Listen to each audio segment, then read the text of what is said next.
This is CGTN, China Global Television Network.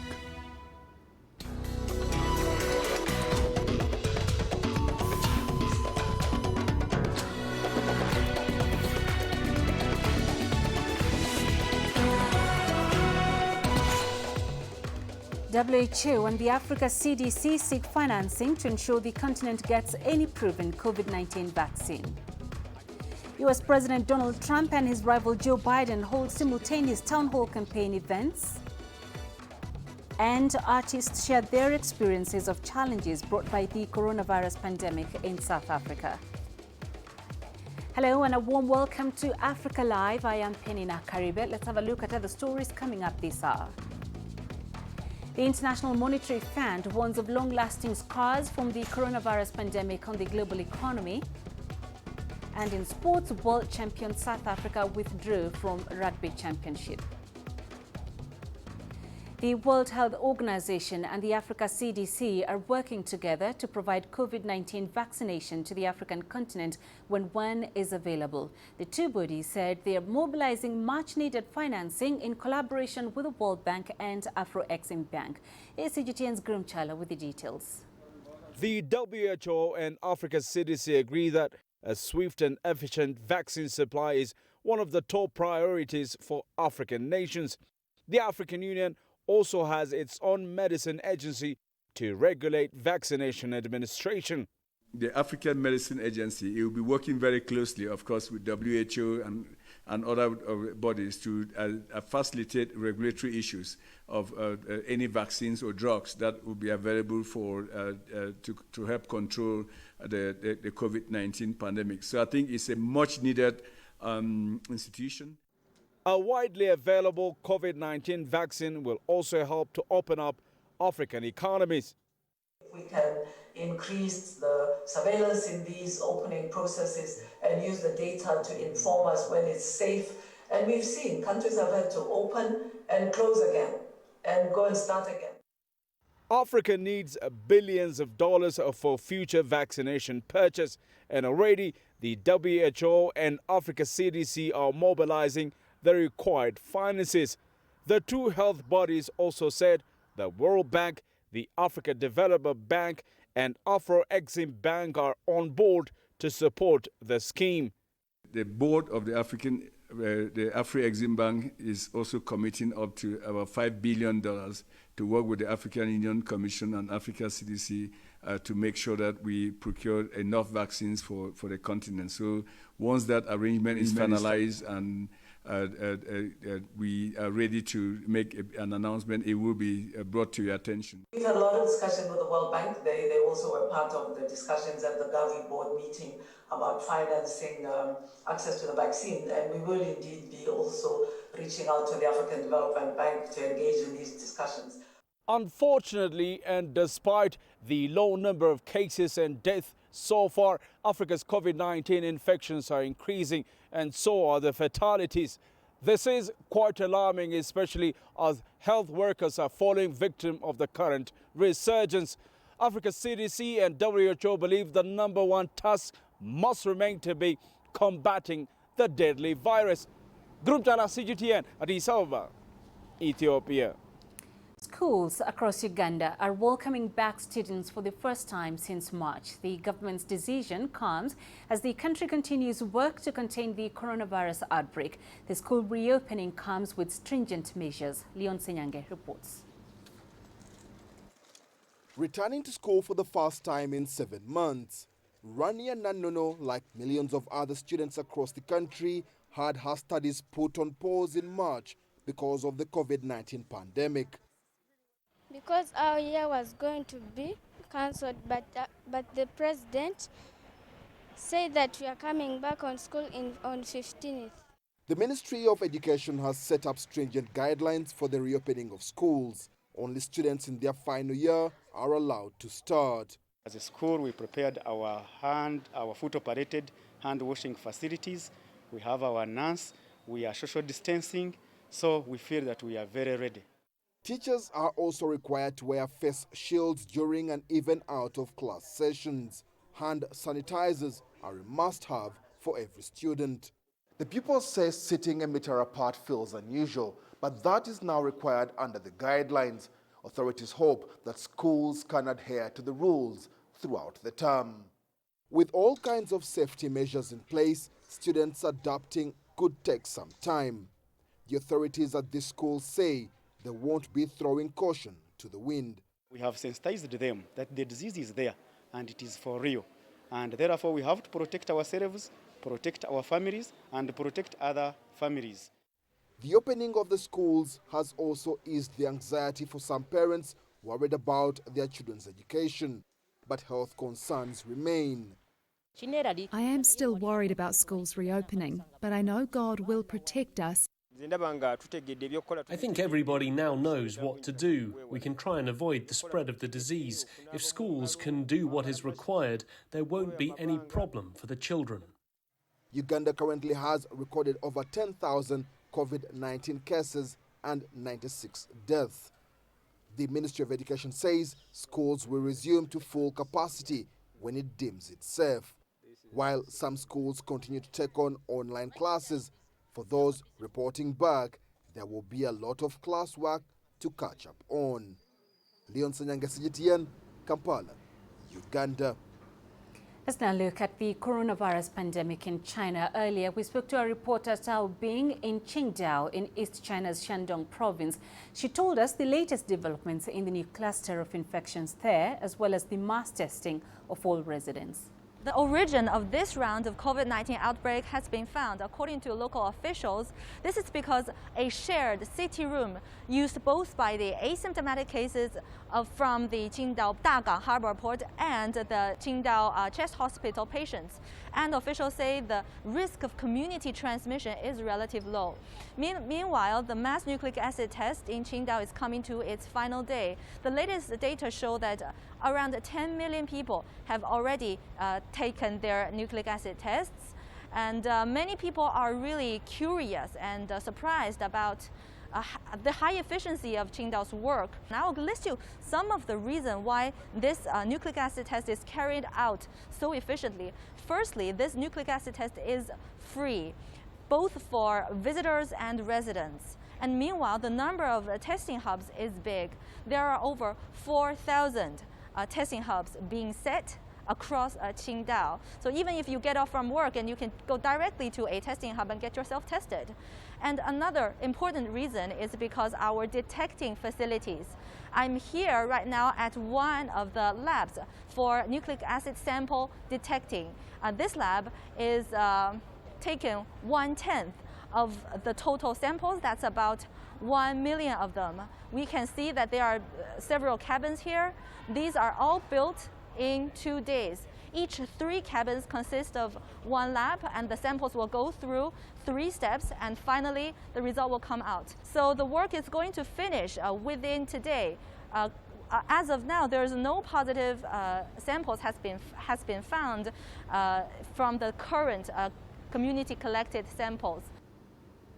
South Korean officials are reporting new daily cases have dropped to below 50 for the first time since late last month.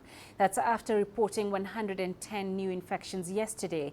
Over 50 of those were discovered in a nursing home in the southeastern city of Busan. Earlier, we asked Jack Barton, our correspondent in Seoul, if health officials are confident they have the outbreak under control.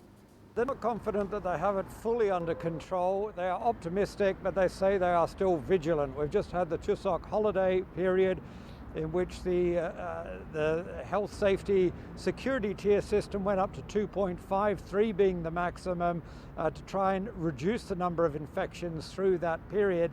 And it seems to have paid off. Even yesterday we would have had a number around 50 if it weren't for that cluster of cases at the largest nursing home in South Korea's most southernmost city of Busan. There was 53 cases there, 43 of them being patients, 10 of them being staff. They've traced it back to an assistant nurse who came into contact with a deceased patient who had COVID-19, but it doesn't quite explain how the deceased patient got COVID-19. So investigations are still ongoing, and the more than 260 staff and elderly people being treated at that facility, all being tested and under quarantine at the moment. But yes, The hope is the situation is stabilizing again. Of course, South Korea not aiming for 0 cases. Its borders are still open, so it knows it has to accept at least half a dozen new cases each day just from people arriving from abroad. That's what we've been seeing. But ideally here, officials would like to see local infections down in the single digits, because that is much easier to trace. So yes, again, some optimism that things are under control, but still a sense of vigilance. The Kalashnikov Gallery in Johannesburg is showcasing a group exhibition highlighting the challenges that artists from different generations face during the global COVID-19 pandemic. According to the curator, the event interrogates the emotional state of painters from different generational viewpoints and backgrounds who have been working during the lockdown. CGTN's Ulisa Njamela has more. A lot of artists have used the lockdown to capture this period in history. Some of the work that has been produced draw on the sense of fear and isolation that has been felt by many. This group exhibition is curated around the reflections of contemporary South Africa and the era which we currently find ourselves in. The beautiful thing about art and the era of COVID was we could still communicate via the internet, email. So also the nature of painting is it's still essentially a two-dimensional medium, so it translates perfectly to JPEGs or images. So it wasn't as challenging as it might seem. It was quite fluid and actually quite cathartic in some way to curate the show, to kind of see how we may be in isolation, but we were never alone in some way. So yeah, it was actually quite enjoyable, if not liberating, to be able to communicate during this time via email or the internet by extension, and all the artists that I admire in this group show. Titled "The Impossibility of Painting in the Mind of an Artist That May Die Tomorrow," the curator says this is because artists are contemplating the questions behind mortality and the purpose of art making. Some of the featured artists here include the well-known and well-acclaimed Craig Smith, Kaya Vetboy, Robin Pretorius, Samson Mnisi, and Supem Grant. I was pretty shocked because when lockdown happened, I was like laughing to myself, hey, I'm an artist, this is what we do. I live that sort of life. My studio's at home. I'm in isolation all the time. But it was the first 3 weeks I was galloping through producing work. And then suddenly, as soon as I realized that choice had been taken away, and also that this overriding, no one really knew what was happening with the pandemic. So then that sort of starts sitting in your subconscious, and I found it very difficult to concentrate. Like I would go and work and I could not spend more than 10 minutes.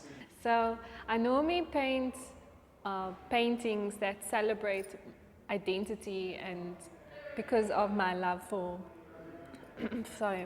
because of my love for portraiture.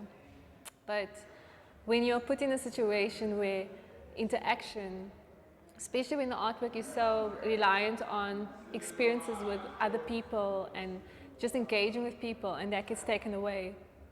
Everything gets so focused on self, and whether it be your physical body, your health, and then you're also open to so much other stories and awareness of the things that are happening around you globally. You know more things now, not just of your own a space, but also abroad, because it's a shared experience, it's a global experience.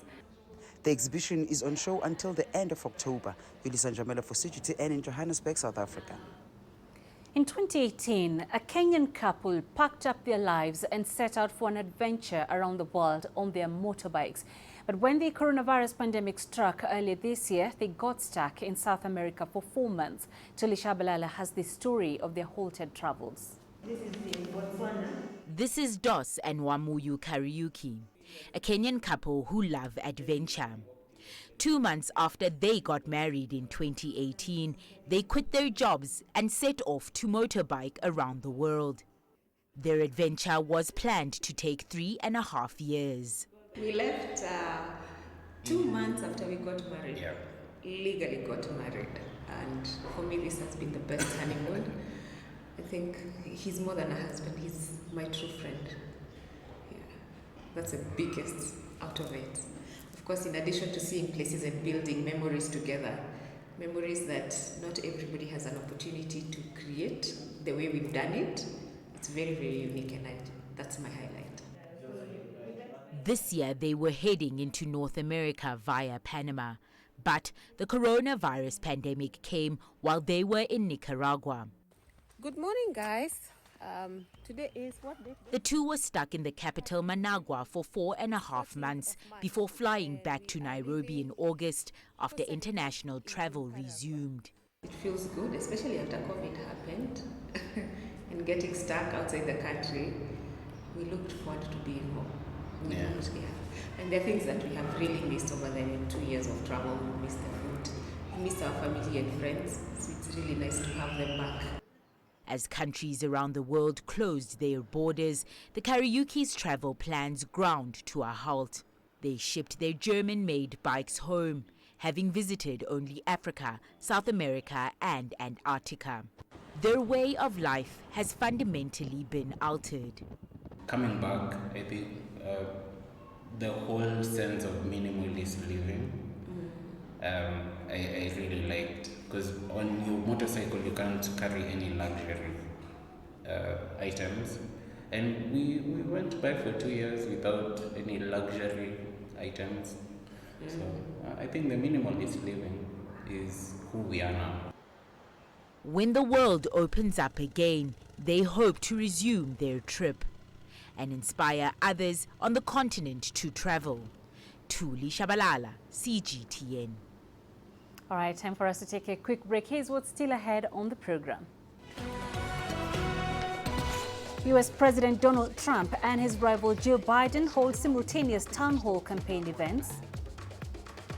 And we tell you how some women in DR Congo are shattering gender barriers in the taxi hailing business.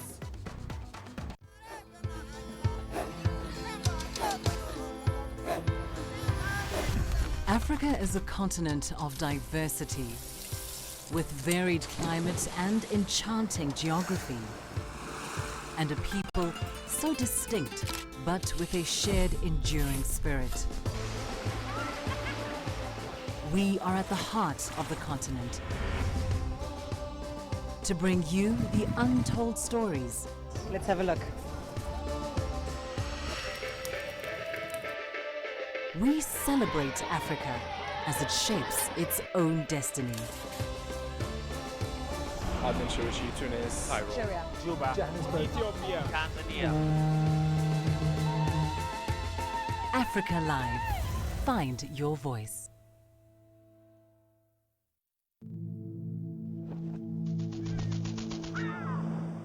How will your world change today? What happens here? What happens there? Or what you make happen for yourself? If it matters to you, it matters to us too. Your stories are the stories that need to be told. Africa Live. Find your voice.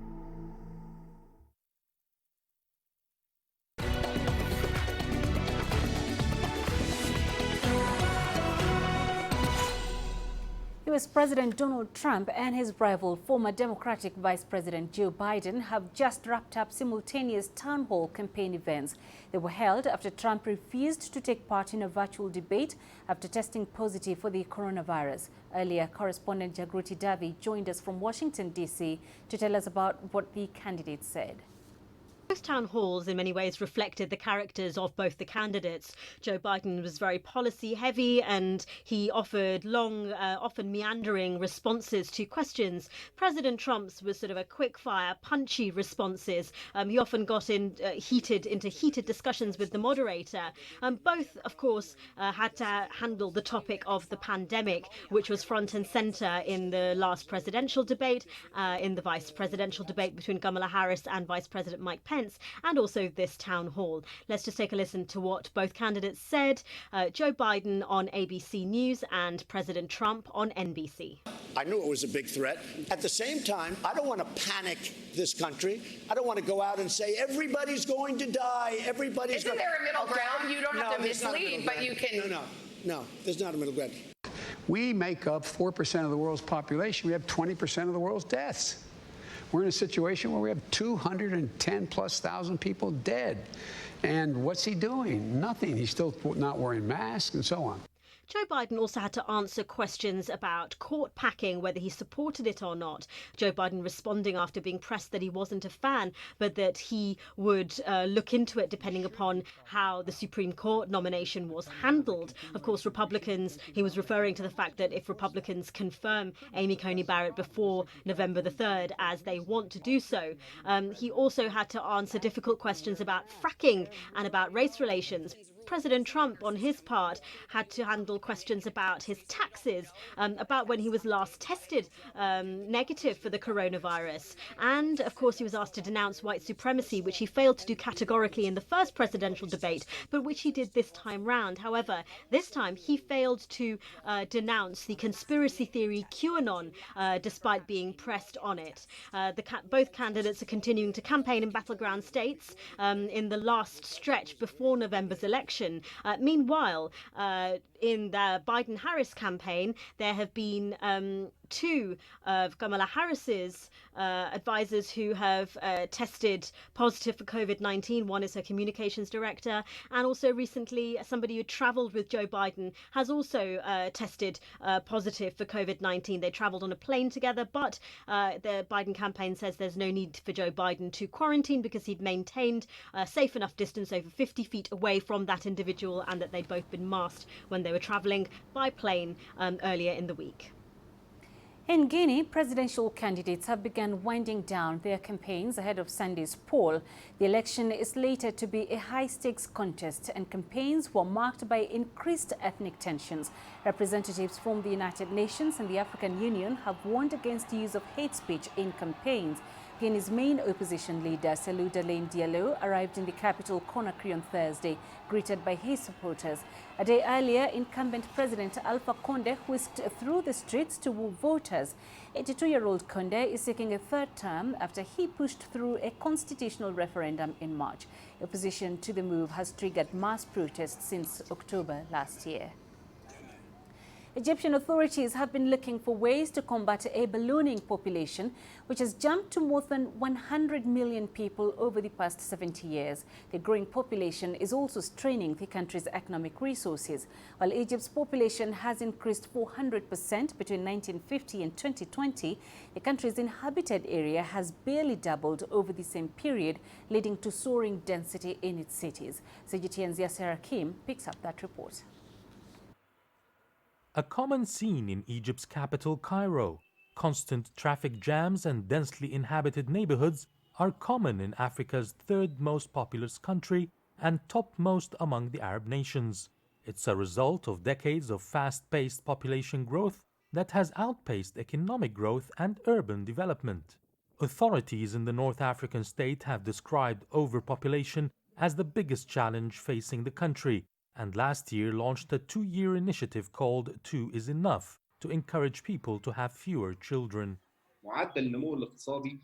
The economic growth rate is currently nearly double the population increase rate. Growth reached 5.2% pre-COVID-19, while population rate increased by 2.5% every year. But studies show that for people to feel the fruits of this success, the economic growth should triple the population growth. The population increase, as stated by the Prime Minister, creates a burden on the state that subsidizes most of the goods and products. For example, the state expenditure on only the age segment until 20 years old is about $1,000 per person, which is a huge amount and a burden on the budget. Akram Abul Wafa is a barber in the Egyptian capital, Cairo, who has 4 children. His salary is never enough to cover costs. Like most Egyptians in the past decades, he depends on subsidies by the government for food, electricity, water, and more. It's wrong, really, to have a lot of children while the income is low and limited. It was a mistake for me. It's not logical for a low-income earner to have 6 children, for example. This is common here in Upper Egypt and in rural villages. 2 children are enough to afford access to high-quality services.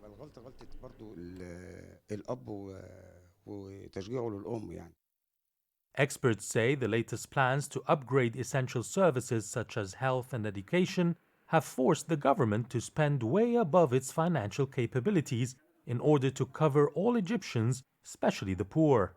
Same with other services. This is while employment opportunities are unable to keep up with the higher number of graduates entering the job market every year.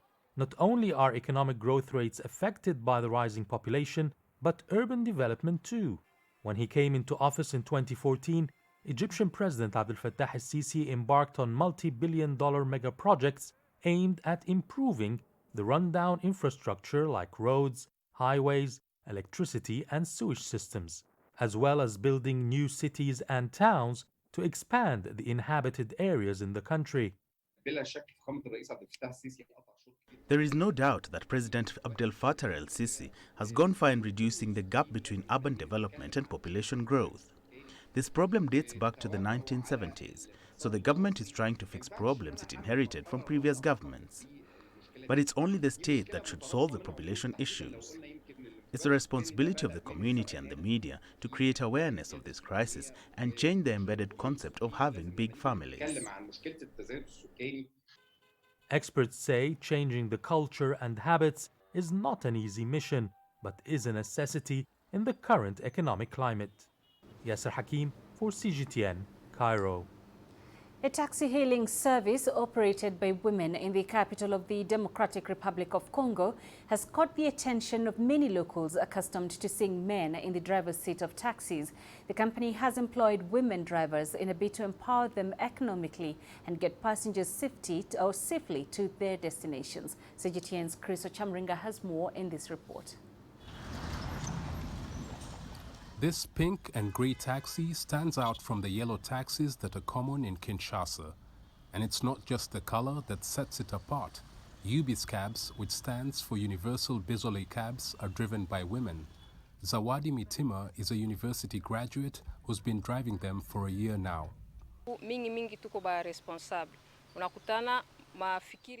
Many of us women are responsible drivers.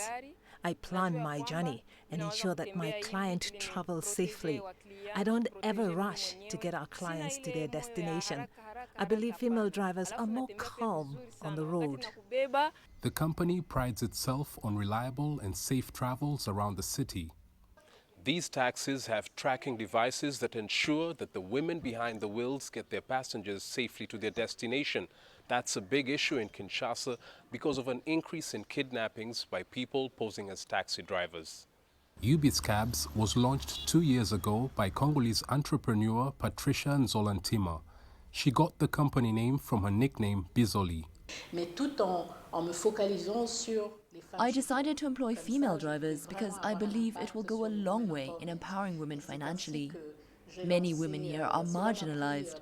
I started working on this project 5 years ago, and I'm glad it has come to fruition.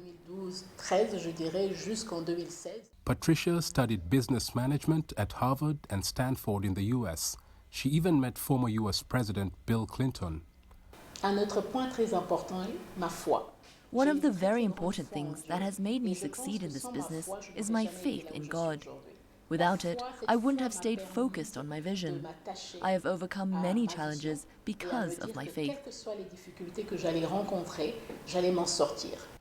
Her business has grown significantly over the past 2 years.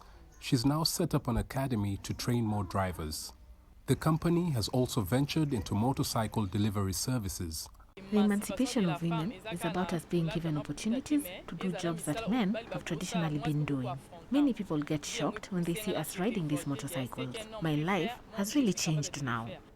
But it will take longer to change the attitudes of some Congolese men who believe a woman's place is in the kitchen. I was very shocked to see women driving taxis in this city. I kept asking myself what was going on. It's something very extraordinary. As for these women, getting to this point is a good start. It's breaking gender stereotypes and already made a difference in their lives. Chris Sochamringa, CGTN, Kinshasa, Democratic Republic of Congo. In Kenya, a group of women have developed a wildlife conservation strategy that revolves around agribusiness. They are farming aloe vera near Tsavo East National Park. The women use the plant to make beauty and cleaning products. CGTN's Enoxikolia brings us their story. The protected conservation area around Voi town in the south of Kenya. It's home to more species than almost anywhere else in the East African region. Voi has seen exponential economic growth in the last decade, but farmland and settlements have interrupted animal migratory routes. Joyce Ngolopa is part of a group of women from the Taita community. They have been working to mitigate human-wildlife conflicts that are on the rise. Instead of traditional staples, these women are growing aloe vera. The elephants actually are very much near us, and they come and spoil our crops. They spoil maize, they spoil other plants. But they told us, if you plant aloe vera, aloe will not be touched by elephants. And it is true, elephants don't spoil aloe vera. On top of keeping elephants at bay, Voi is an area punctuated with unpredictable weather and food insecurity. For example, if it rains today, we will plant and harvest well, but then 2 poor seasons will follow that, and sometimes when you plant during a good season, elephants come and destroy. Confronted with the twin challenges of climate change and wildlife, the group began growing aloe vera 6 years ago. Aloe vera, a drought-resistant plant that has a huge conservation impact despite its small size. And the women don't stop with just farming the aloe vera. The group produces soap and other products from the medicinal plant. You collect the drops. From the drops, then you mix that drop with a few, with water and oil, then you get the soap. From the soap, then we get lotion, we have the cream, we also have shampoo. All these we call them herbal products, beauty herbal products. They are actually herbal because of aloe. And we sell now, we sell locally. Ngolopa says their venture helps members of the group secure their livelihoods. The group, in collaboration with the Kenya Wildlife Service, has also been educating members of the wider community on the importance of wildlife conservation. Ngolopa says that poaching around the national park has decreased as a result. Enoxikolia, CGTN, Voi.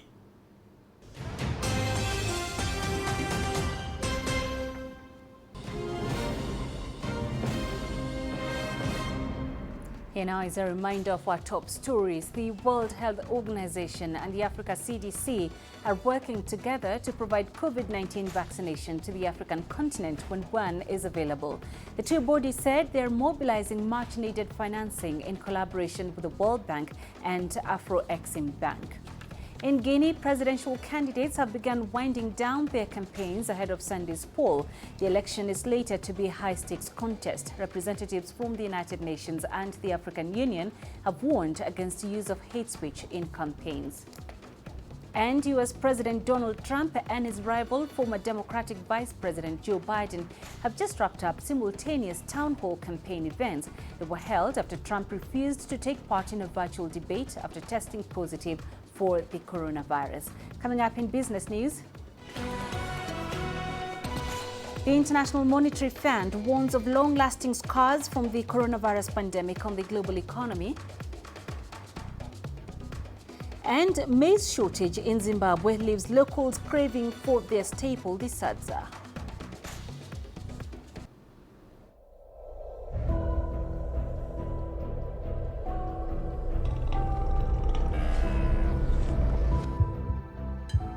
It's just taken me completely out of my depth, but at the same time it's exciting. It's new, it's different, it's a challenge. It's really exciting.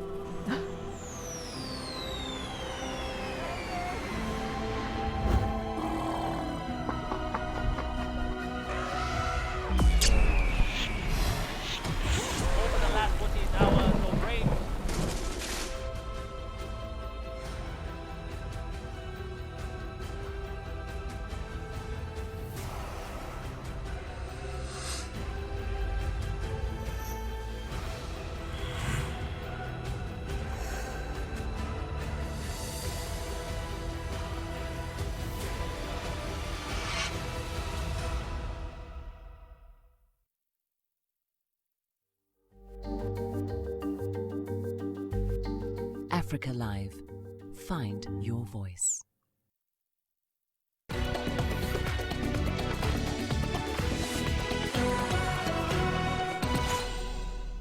International Monetary Fund says the coronavirus pandemic could leave long-lasting scars on the global economy. A key committee that advises the organization's board met on Thursday as part of this year's virtual IMF World Bank annual meetings. Giles Gibson reports from Washington. The IMF's International Monetary and Financial Committee says it will use all the tools at its disposal to restore jobs, confidence and growth around the world. It also said making COVID-19 vaccines and treatments available to all countries is the key to overcoming the pandemic and, by extension, helping economies to recover. The IMF published its latest World Economic Outlook earlier this week, forecasting the global economy will contract by 4.4% in 2020.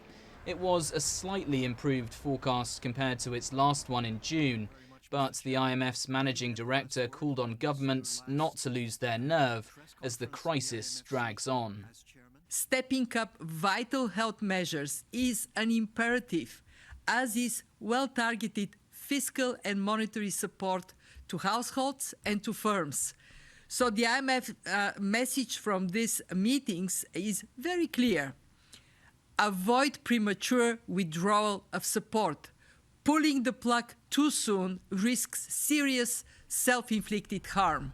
The IMF says China will be the only major economy in the world to achieve growth this year. Its economists also found that advanced economies are coping with the global recession triggered by COVID-19 better than developing ones. There's some relief for those countries in the short term, with the G20 nations this week extending debt relief on $14 billion of payments for another 6 months. But the IMF says the coronavirus pandemic could still lead to higher levels of poverty and inequality across the world. Giles Gibson for CGTN in Washington. An annual exhibition is helping hundreds of Egyptian handcraft artisans market their products after months of recession caused by the coronavirus pandemic. The event is also meant to revive traditional crafts and assist small-sized manufacturers by creating outlets to market their products. From Cairo, is CGTN's Yasser Hakim with more details. More than 650 exhibitors have come from across the country to showcase their handmade work to visitors here in the Egyptian capital. Majority of these participants own micro-businesses in their hometowns or villages and have seen sales drop significantly in the past few months due to the outbreak of COVID-19 pandemic. Some of them also lack the experience or tools to market their products and are keen to grow their businesses by showcasing their craft in the fair.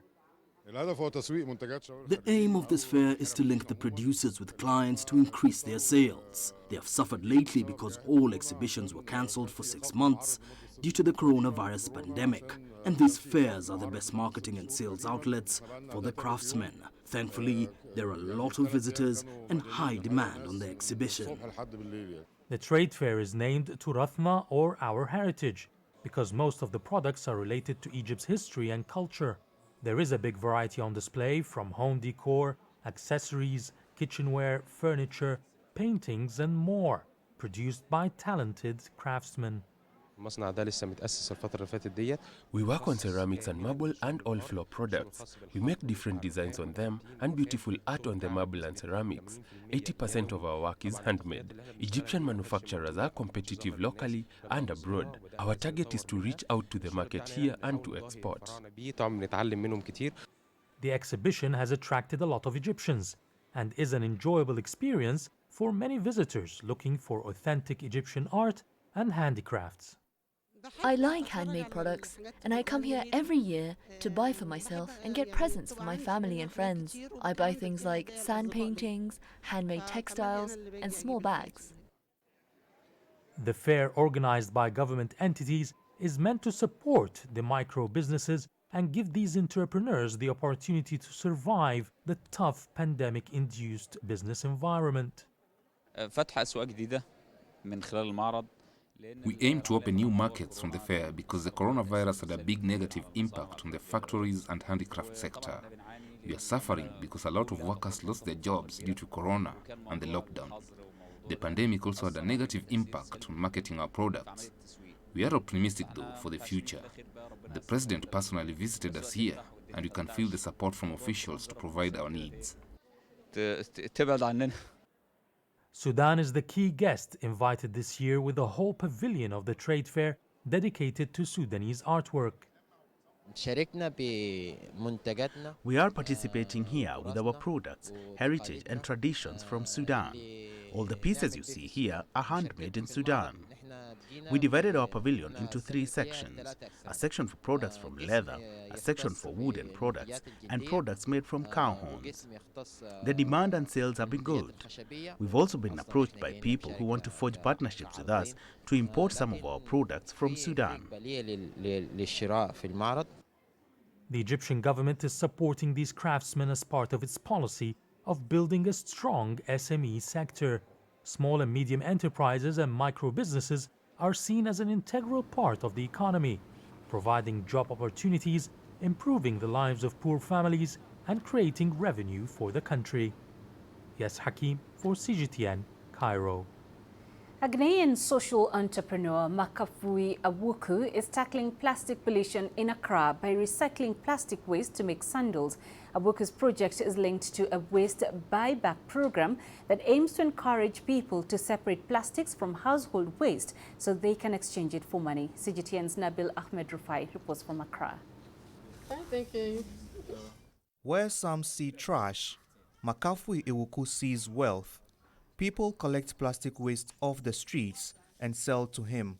He then recycles the plastic waste for other products. When the waste comes to our end, it goes to a recycling hub where it is shredded into small pieces, and then it comes to our facility where it is sanitized, it is treated with rubbing alcohol, it is dried in the sun. Makafui set up a social entrepreneurship company, Macintosh Africa, in 2018 to tackle plastic pollution in Ghana. He first started by using the plastic waste for art pieces. Now, his new project involves making sandals with the waste. The shredded plastic waste is turned into a leather-like material like this. Makafui says it takes about 30 minutes to produce about half a yard of it. The material made with recycled plastic waste is then used to make these sandals. Makafui's innovation is not only fighting plastic pollution, but also providing jobs for other young people. Those who buy the sandals say it's their small way of saving the environment from plastic pollution. I just bought one and it's very nice. It's durable, but I just like the fact that they are reducing the plastic waste in our country. Out of the 1 million tons of plastic waste Ghana generates annually, only 2 to 5% is recycled. Most ends up at landfills and along the country's beaches. I'm hoping that with this project, we should be able to start moving towards 10, 15, 20 to 30% of waste being recycled in this way, so that, in the long term, we can create more jobs, not just jobs, but these are cleaner jobs. Makafui wants to produce more than 5,000 pairs of sandals in the next 12 months. He hopes to rid the environment of plastic waste 1 pair of sandals at a time. Nabil Ahmed Rufai, CGTN, Accra, Ghana. You're watching Africa Live. There's still plenty more to come after the short break, including this. Elders from the Maasai community in Tanzania add their support in efforts to eradicate female genital mutilation. The greatest journeys,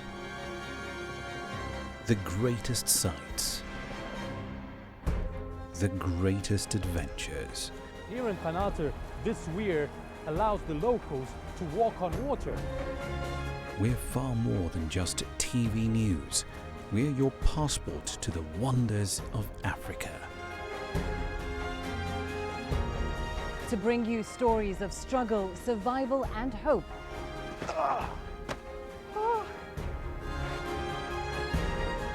So let's explore.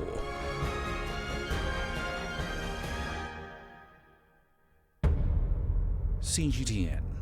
See the difference.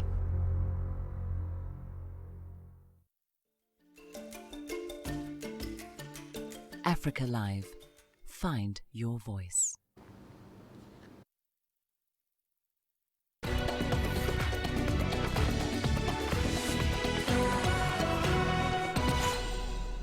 Maasai elders from 7 regions in Tanzania have signed a declaration to end female genital mutilation as a necessary passage into adulthood for girls. The agreement was part of an AMREF-held Africa project to end FGM and allow Maasai girls to celebrate their cultural ritual ceremony without the harmful practice. FGM is considered dangerous because it can lead to severe bleeding, infection and sometimes death. CGTN's Daniel Kijo reports. Female genital mutilation, or FGM, is a cultural practice that can be bloody and brutal. Maasai elders often force girls to be circumcised in a rite of passage to mark the coming of age. Some die from bleeding, and many suffer for the rest of their lives. 25-year-old Selina, from the Kilindi Maasai village, went through FGM when she was 10 years old. She and her 3 siblings were taken into the bush. I have never felt pain like that before. That day was unbearable. I will never forget that pain. In Tanzania, like many African countries, although it is illegal, FGM is still being done in secret. Dr. Jane Sempeho says the practice of FGM is promoted by men. They feel like if a woman is cut, then this woman will not be promiscuous, in the sense of this woman will not want to have more than one man. So they believe that it will contain that woman in that marriage. For over 10 years, the healthcare non-profit AMREF worked with the government in Maasai communities to introduce an alternative rite of passage, or ARP, that doesn't involve FGM. And now, Maasai elders from 7 regions have signed a declaration to ensure no Maasai girl goes through FGM.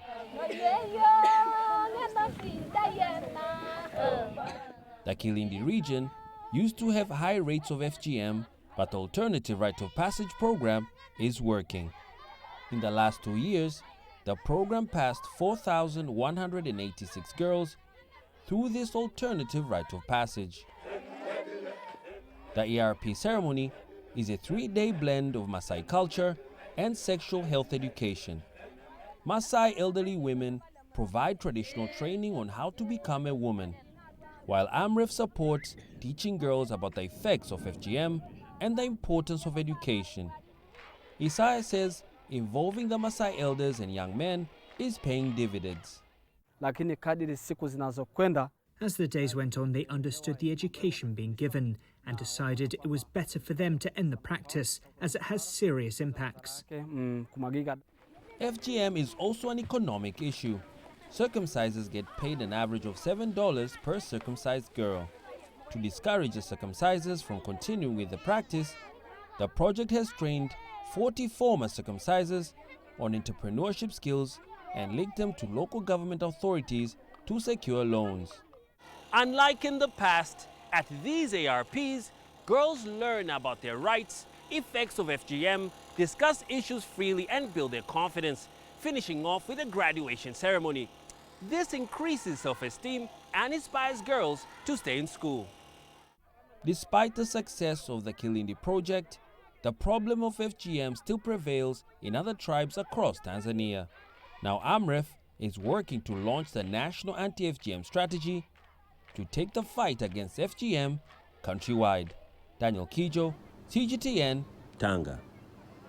Let's go to Egypt now, where a religious chanter is making traditional Sufi music popular with international audiences by fusing it with contemporary music from the East and West. CGTN's Tuli Shabalala has more on that story. 41-year-old Mohammed Al-Tohami is a master of Islamic chanting. The 1,400-year-old art form is known as Inshad. اغلب الناس شغاله يعني عفويه مش زي We found that most professional religious singers nowadays only rely on talent and singing spontaneously, unlike the pioneer singers who were chanting using their talent and proper knowledge. من هنا كان لازم علينا ان احنا نأسس. Tohami is inspired by the traditional Sufi branch of Islam and the spiritual essence of devotional poetry. Over the years, Tohami has been globally recognized for fusing Inshad with other styles of contemporary music. From Western-style rock to classical music and jazz. سنة 2017 In 2017, I participated in the US album Origin, which won a Global Music Award and was nominated for a Grammy Award in 2018. I took part in the production of 3 songs, and from there, we started to reintegrate religious hymns in other cultures and new types of music.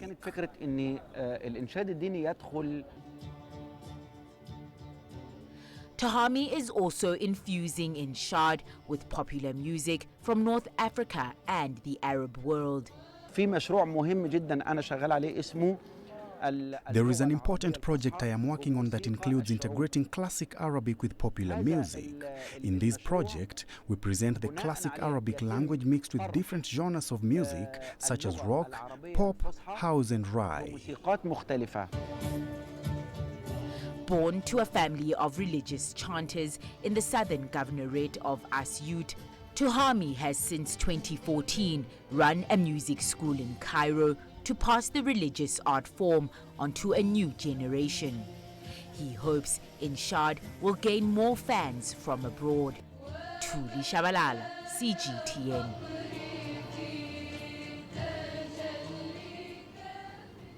You're watching Africa Live. Ahead in sport.